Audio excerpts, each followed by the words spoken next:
नमस्कार साथियों।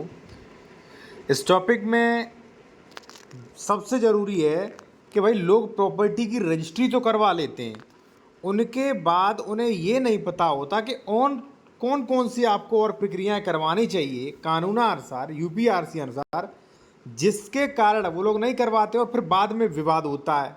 ठीक है, कई बार तो प्रॉपर्टी ही चली जाती है, पूरा पैसा बर्बाद, उन्हें प्रॉपर्टी छोड़ के आना पड़ता है। तो हम आपको 3 प्रक्रियाएं बताएंगे, फर्स्ट, सेकंड, थर्ड, कि प्रक्रियाएं क्यों जरूरी हैं और क्यों आपको करवाना चाहिए और कैसे करवाएं। ठीक है। और साथियों, अगर आप कोई लीगल एडवाइस, कानूनी सलाह लेना चाह रहे हैं, या मान लीजिए कोई प्रॉपर्टी परचेज कर रहे हैं और आप डॉक्यूमेंट चेक करवाना चाह रहे हैं, ठीक है, डॉक्यूमेंट जरूर चेक करवाएं। आप मेरे द्वारा, किसी के भी द्वारा करवाएं, डॉक्यूमेंट जरूर चेक करवाएं। जैसे फर्जी रजिस्ट्री तो नहीं है, डबल रजिस्ट्री तो नहीं है, अंश से अधिक विक्रय तो नहीं, म्यूटेशन 143, 80 एक्सेट्रा आप जरूर चेक करवाएं। जमीन सरकारी तो नहीं है। ठीक है, ये चीज़ें आप चाहें तो मेरे द्वारा भी करवा सकते हैं, कॉन्टैक्ट नंबर वीडियो की डिस्क्रिप्शन में मिल जाएगा। ठीक है, लेकिन करवाएं जरूर भाई, काफ़ी धोखाधड़ी हो रही है, कहीं से भी करवाओ आप बेहतर ढंग से। और अपने तहसील के एडवोकेट से मत करवाना, क्योंकि थोड़े से लालच में छिपा लेते ही जानकारी।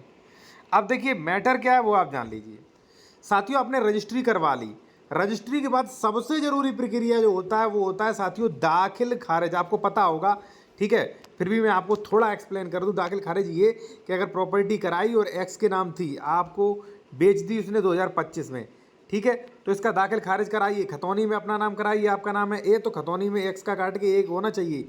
अगर आपने अपडेट नहीं कराई तो ये प्रॉपर्टी बनी रहेगी एक्स के नाम, और एक्स यही डॉक्यूमेंट्स लेके जाएगा किसी दूसरे के नाम, उसको बेच देगा, फिर आप और वो लड़ाई करो। तो इसलिए भाई दाखिल खारिज करा लो, खतौनी में अपडेट करा लो। खतौनी में अपडेट नहीं हुआ, आप ना मेड़बंदी डाल पाओगे, ना सीमांकन डाल पाओगे, ना बंटवारा डाल पाओगे। क्यों? खतौनी पे नाम नहीं, और वो ये बंदा बेच भी देगा। ठीक है, और इतना ही नहीं, अगर ये एक्सपायर हो गया एक्स, तो इसके बच्चे जो भी हुए उनके नाम प्रॉपर्टी आएगी, वो कल से आपके बच्चों को परेशान करेंगे। इसलिए वही म्यूटेशन करवा लीजिए आप। ठीक है। दूसरा है साथियों धारा 24। धारा 24 क्यों जरूरी वो भी आपको बता दूं। ये तीनों प्रक्रियाएं जरूरी हैं। मेरा उद्देश्य केवल व्यू पाना नहीं है, ये भी है कि भाई आप लोग विवादों से बचें। ठीक है, और देखिए कोई भी कानूनी सलाह लेनी है, कोई डॉक्यूमेंट चेक करवाना, तो कॉन्टैक्ट नंबर वीडियो के डिस्क्रिप्शन में मिल जाएगा। धारा 24 सीमांकन क्या, देखिए, अगर आपको ये लगता है कि जमीन मौके पर कम है, ठीक है, या ये फलाना गाटा संख्या वाला जो है ये हमारी ज़मीन में इतना कब्जा किए हुए, तो आप लड़ाई झगड़ा मत करिए। आप या तो प्रशासनिक तौर पर सीमांकन करवा लीजिए, या आप धारा 24 का एक सरसरी प्रक्रिया होती है, यहाँ पे आप सूट फाइल कर दीजिए और धारा 24 में सीमांकन कर लीजिए। इसमें कुछ नहीं लगेगा, नक्शा, खतौनी, ठीक है, और यहाँ पे जो है आपको 1000 रुपये का चालान। ठीक है, और आप 1 साल के अंदर सीमांकन करा सकते हैं, प्रशासनिक तौर पे भी करा सकते हैं। ठीक है, आप चाहे एप्लीकेशन भी ड्राफ्टिंग करवा सकते हैं मेरे द्वारा। ठीक है, अब देखिए साथियों, सबसे जरूरी प्रक्रिया धारा 116 और 117। अगर आप सोच रहे हैं कि मैं इस जमीन को ऐसा करना चाहता हूं कि मेरे बच्चों को, मेरे बच्चों के बच्चों को, या मुझे कभी कोई भी प्रॉब्लम ना आए, तो मैं तो कहूँगा धारा 116, 117 करवा लीजिए आप। अब ये है क्या, थोड़ा समझ लीजिए साथियों। ये क्या होता है कि जब भी आप ज़मीन खरीदते हो तो उसमें कई सह खातेदारक होते हैं, ए, बी, सी, डी। यहाँ पे ए है, यहाँ पे बी है, यहाँ पे सी है, यहाँ पे डी है।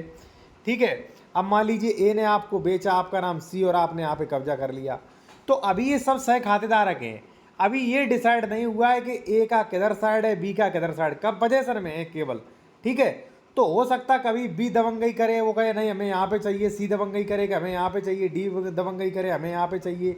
तो ऐसी सह खातेदारों में विवाद होते हैं। आप क्या करिए, आप जो सबसे पहले धारा 116, 117 की कार्रवाई कर दीजिए, अंश डिक्लेरेशन करवाइए, कुरा डिक्लेरेशन करवाइए, कुरा नियमावली 109 से बनवाइए, और फिर आपका कुरा डिक्लेयर हो जाएगा कि भाई अब यहाँ पे जो है ग्रीन कलर का जो है वो ए को दिया जाता है, रेड कलर का जो है वो बी को दिया जाता है, ब्लू कलर का जो है वो सी को दिया जाता है, और ये जो है ये भाई पत्रावली संचित हो जाएगी दफ्तर में।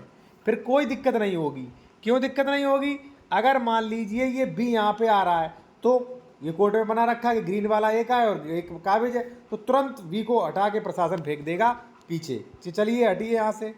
ठीक है जी, तो उसी के साथ वीडियो अच्छा लगा हो तो लाइक करें। और देखिए कोई भी आप बेहतर कानूनी सलाह लेना चाहें, कोई ज़मीन खरीद रहे हैं, डॉक्यूमेंट चेक करवाना चाह रहे हैं, किसी संबंध में लीगल कंसल्टेशन करना चाह रहे हैं, तो कॉन्टैक्ट नंबर वीडियो के डिस्क्रिप्शन में